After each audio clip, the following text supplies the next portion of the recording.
Da mesi il centrodestra non fa altro che litigare, a discutere di se stesso, ignorando del tutto i problemi dei veneti, quelli legati alla sanità o al lavoro o al caro bollette. Oggi vorrebbe anche spostare le elezioni.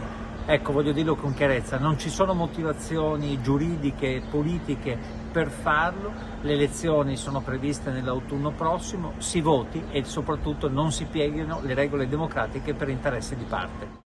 Insomma, non si gioca con la data delle regionali, fa intendere il numero uno del PD Veneto Andrea Martella all'indomani della battuta di Luca Zaia sul fatto che il suo mandato stia finendo, a meno che non ci siano delle proroghe, frase che ha messo in subbuglio la politica veneta, che già si sta rovellando sul tema del terzo mandato in attesa che sul caso specifico di Vincenzo De Luca si esprima la Corte Costituzionale. A Ring con Ferdinando Avarino interviene anche il giornalista Mario Giordano. Sono dell'idea che il terzo mandato si possa fare, nel senso che non capisco perché si può fare il terzo, ma abbiamo dei parlamentari che sono parlamentari dal 1985 ininterrottamente, da 40 anni, non capisco perché se i cittadini scelgono non siano liberi di scegliere chi li governa. Terzo mandato che non deve diventare un grimaldello per favorire questa o quella forza politica. Giordano, come sempre, va dritto al punto. Se Fratelli d'Italia, Lega, politicamente se la devono risolvere,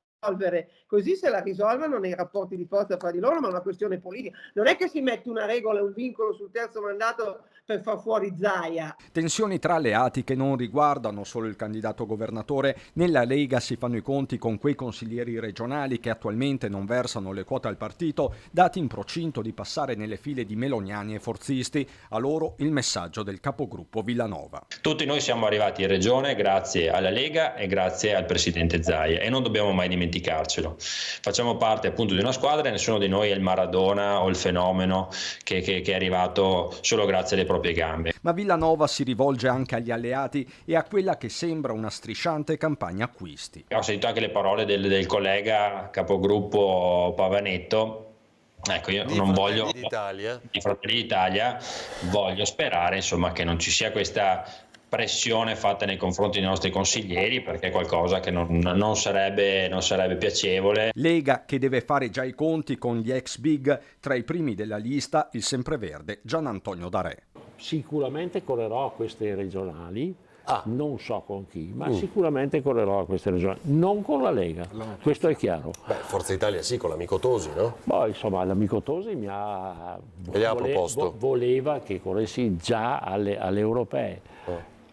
Mi sono preso del tempo anche perché ci sono delle valutazioni da fare.